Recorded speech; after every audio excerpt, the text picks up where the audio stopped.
Alright guys, so today I want to do a review on the cheapest compound bow that I could find on Amazon. This cost me $75 and it's actually a children's compound bow, and to be honest I need something like this as a present for a child who is just getting into archery, and this is why I've bought this bow here. But before I give this bow to the child, I first want to check out the quality. Is it worth the money? And can I do something to improve the quality of this bow? Let's take a look. Okay, so this is how the bow is packaged. It comes in a plastic container. So I would say let's take this out of the package and take a closer look at the bow itself.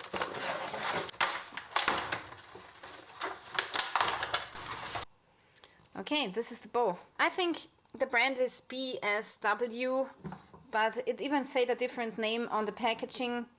So I think that this is maybe an OEM product. So more companies can buy this and just put on their brand and then sell it on Amazon. Okay, so I'm pretty sure this is OEM. Okay, so let's take a look at the riser. I think the riser is made from plastic. Okay. Then the limbs here, they look as if they were plastic as well, actually. Definitely.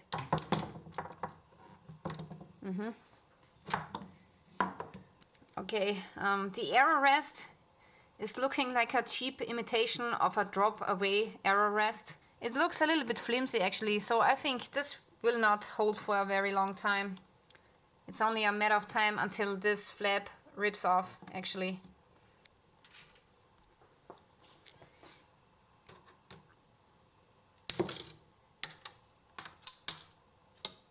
It only comes with 2 arrows. I think the material of the arrows is fiberglass, but I'm not sure. It's definitely not carbon. So it doesn't come with a knock point really. You can move this up and down. So that's not so good if the child can move this up and down all of the time. Okay, so how about we take a couple of shots and shoot through paper and see how the bow performs. I'm going to shoot this bow in my basement here, and I prepared everything for the paper test. And by shooting through a piece of paper, you can see how the arrows are really flying. Oh my god! Oh my god! Look at that. Look at that. The arrow is flying really badly through the paper, and it also sticks very badly in the target. That's not good. So if this is up, I think I have to go up with my knocking point as well. Let's try.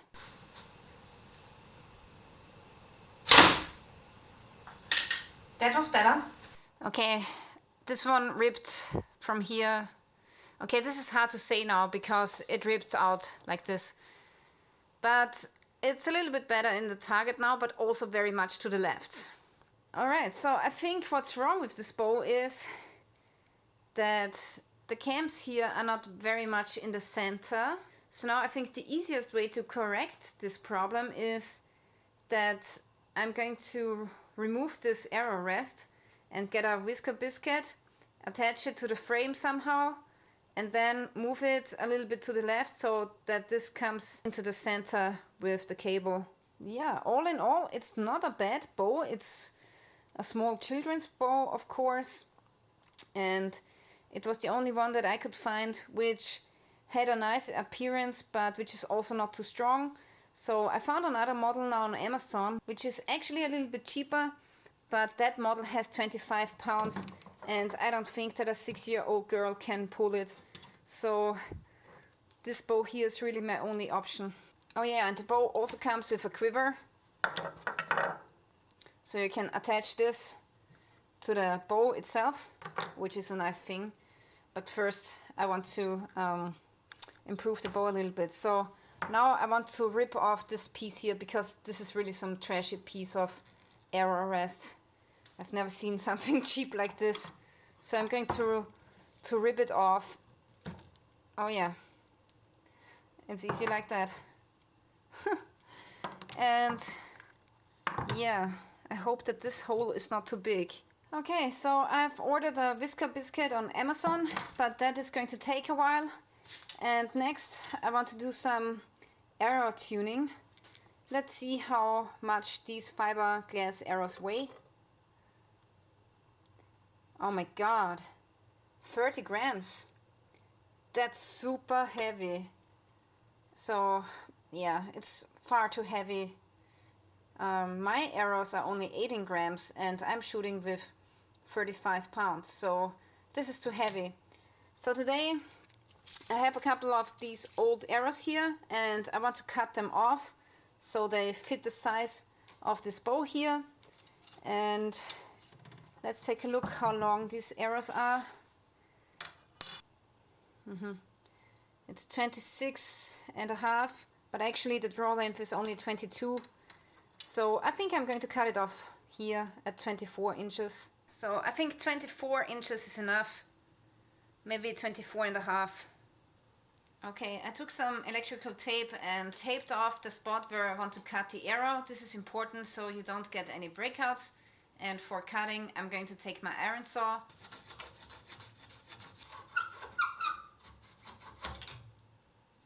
Nice. Now let's measure the new shaft. 17 grams, that's much better, but we are still missing a point, a knock point, and some fletching. Okay, I've cut off my arrow shaft. So the tip here has 70 grains, and this should be enough for this shaft. And this shaft is about 50% carbon and 50% fiberglass, so it's really flexible and it should be okay for this bow. Alright, now it's time to put in some nocks, and I happen to have some extra gold tip standard nocks and they fit perfectly into this arrow.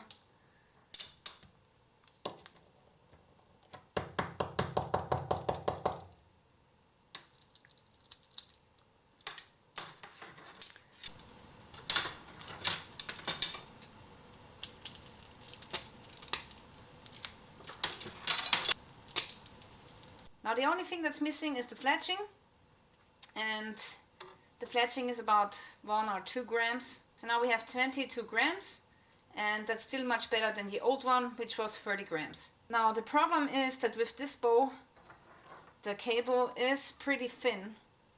So now with the gold tip standard knock, this doesn't fit anymore. But I gotta say, I do not like the cable anyway. I think it's pretty cheap, also too thin.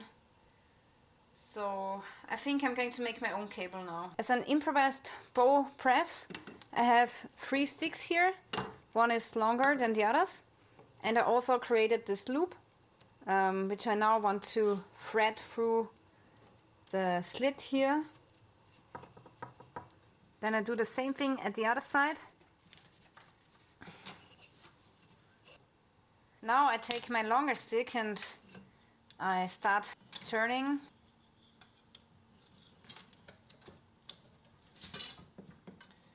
So now we are on tension. And now I stick my wooden stick into here. And now I can take off the cable.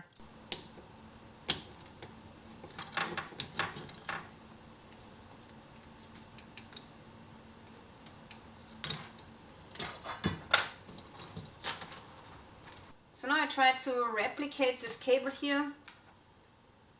The only thing that I don't have is a hook like this actually. So I think I have to improvise.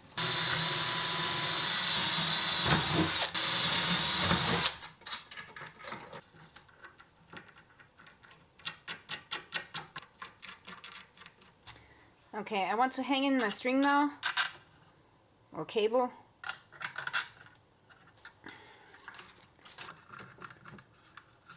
Now I want to find out the middle, which seems to be around here. And this is where I'm going to drill the next hole. Maybe I make it 1 centimeter longer And then I can twist the string to make it shorter again to get to the right length.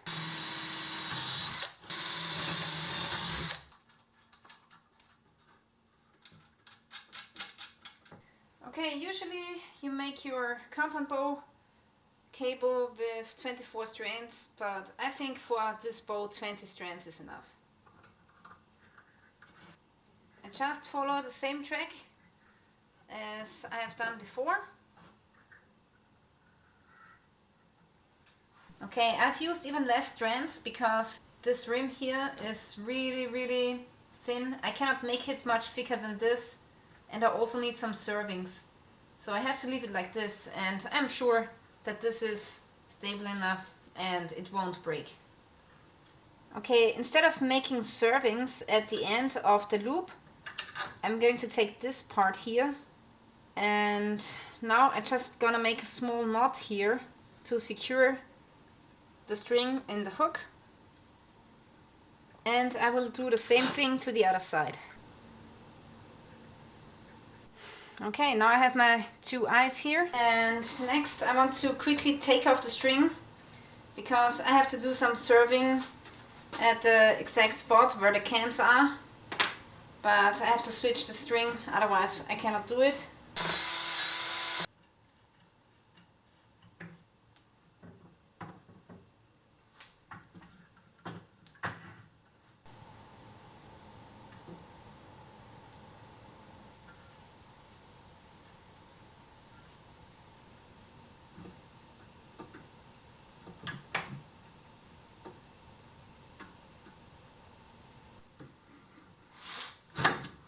Serving number 1 is completed, now I have to do the other side.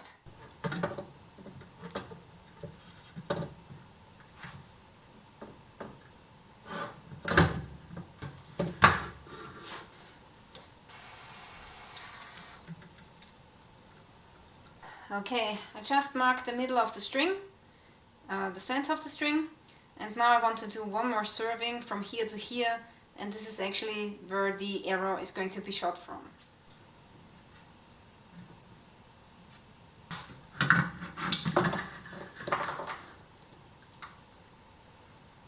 Okay, now it's time to stretch the new string. I just attached it to the other side, and now I want to stretch it out. Like this. And I'm also taking the old cable and make sure that the new cable has about the same length. I just twist the new string. So when you are twisting the string, you will make it shorter, and this is how I can adjust the length. Alright, so now I need this kind of thing on my new string, and I've already marked the spot where I have to put my, I don't know what this is called. It's limiting the string somehow, that it's staying put in the omega wheel. So I don't have this exact part, but I have a couple of knock points. And I'm going to use this and clamp it onto the cable.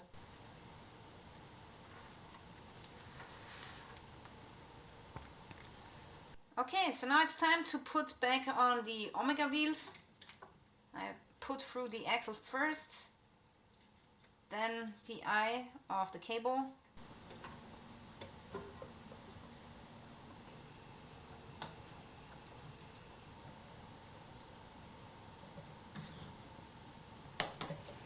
Okay, now let's slowly release the tension. Oh yeah, this needs to be on the other side here.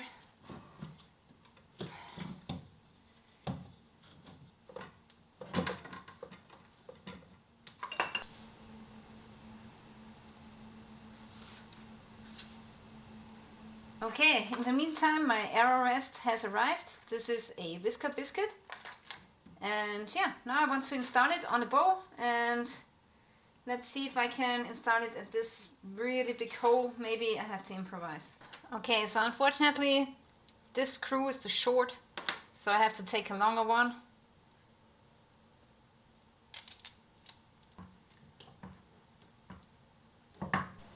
Okay, I'm trying to get this arrow as horizontal as possible.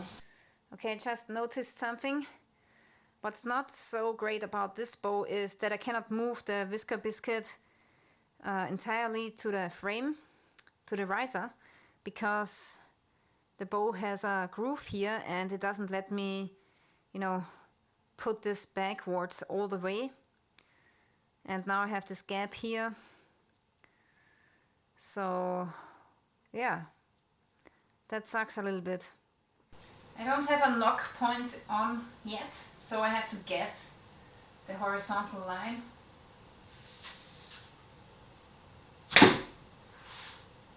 Oh, that's much better. Look at that. Okay, I've set a temporary knocking point. Let's see if we get a more consistent picture now.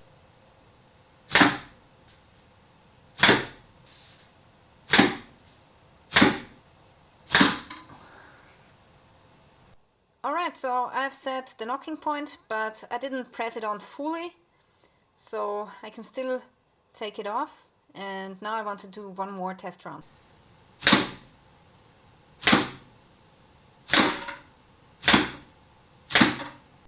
Now that we have installed the whisker biscuit and set the knocking point, I want to improve the general accuracy of the bow. And this is a sight that comes with the bow. Let's take a look. This is plastic and this is the actual sight. So let's install this quickly.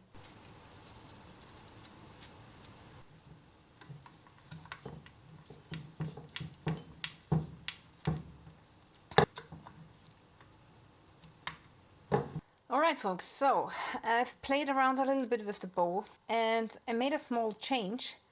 So this rest here was quite far away from the riser, so now I've taken a washer and I've put it in between the arrow rest and the riser, and now I could go back with the arrow rest, and now it's a little bit farther away from the bowstring.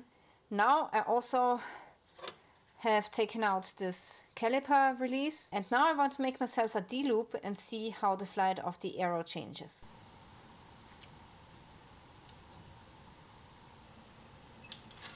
Let's make another knot far away and cut it off. Okay, so that's my test D-loop, and now let's see how the bow shoots with the caliper release.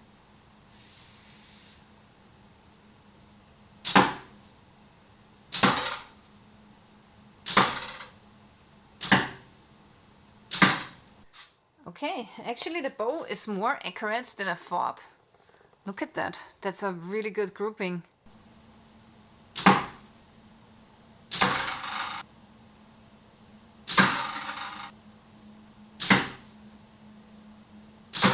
Okay, now for a better accuracy, I want to install a Peep Site, and this is something I got from Amazon. It cost me like $6 or so, and here's my D-loop. And I want to place the Peep Site here, and I think this is going to be alright for a small kit. On my bow, the Peep Site would be here. So now I want to split the string and put this in here. So this is looking fine. The serving ends right here. And now I'm going to take some string and close the cable again.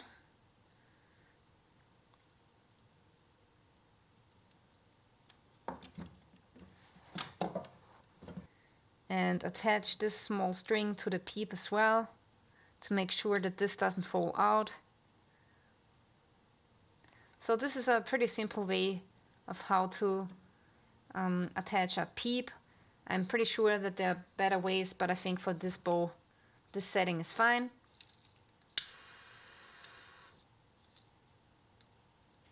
On my peep, I also have this rubber string, and I know that this is old school, but I really like it, and it pulls the peep into the right direction so that you can look through, which is a great thing. I don't think the peep will stay in place without the rubber, so that's why I'm using it. Okay, this rubber here is a little bit short, so I have attached another string to the frame, to the riser of the bow, and now I'm going to attach the string to the rubber, and then we should have enough of tension.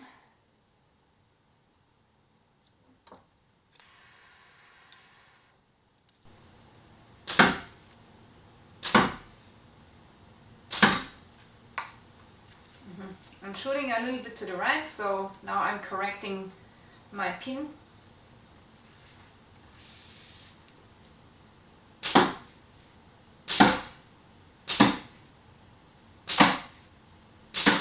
Okay, that was the best grouping that I had so far.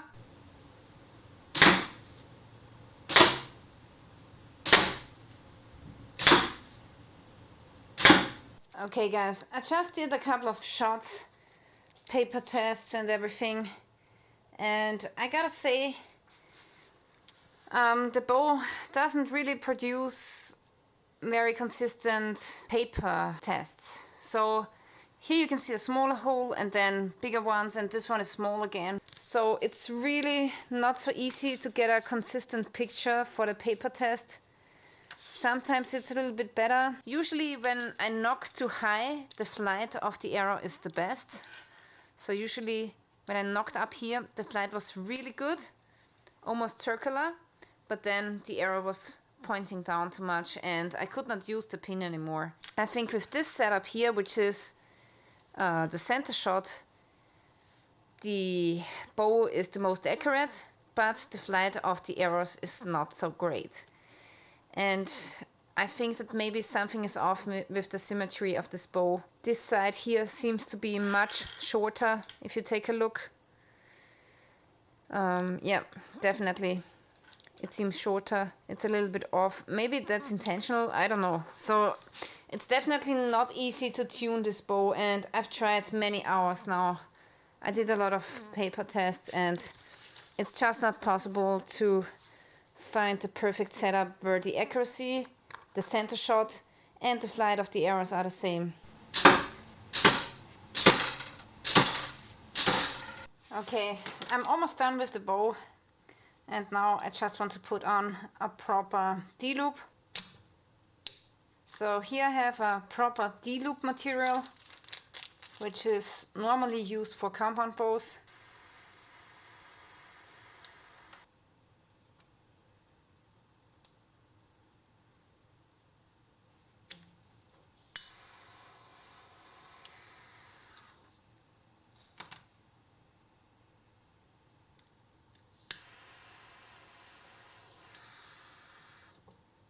Okay, so for the D-loop I've chosen a different color because then it's easier to see where you have to clip onto. Alright guys, so this is my setup after all of my adjustments. So first I made a couple of new arrows which I had lying around at home, and the old ones are really garbage, as well as the old arrow rest. So I've put on a new whisker biscuit, then I've made a compound string or cable. I've set a D-loop, a peep, and the pin here already came with the set, so that's nothing new. And I also added a caliper release, which makes the bow more accurate. And yeah, in general I like this setup now as it is. I think it's perfect for a young person, a child, to start archery. And before I end the video, I want to show you how the quiver looks on the bow. I've just mounted it and it's looking really great. And also the whisker biscuit fits right in between the arrows. So that's pretty awesome. Now, is the bow itself worth $70 US? Actually, I do not think so. And after I bought it on Amazon, I had a look around at local bow stores and I found the same exact bow for only $50 US. So Amazon is not always the best choice, and it does not always offer the best price anymore. So maybe it's better to check out the local bow store because you might get a better deal, and also maybe check out other websites online. So now I cannot really wait for her birthday, because then I can finally give this bow to this small girl, and I'm pretty sure that she will love it. So I really want to thank you for watching, and stay tuned till next time.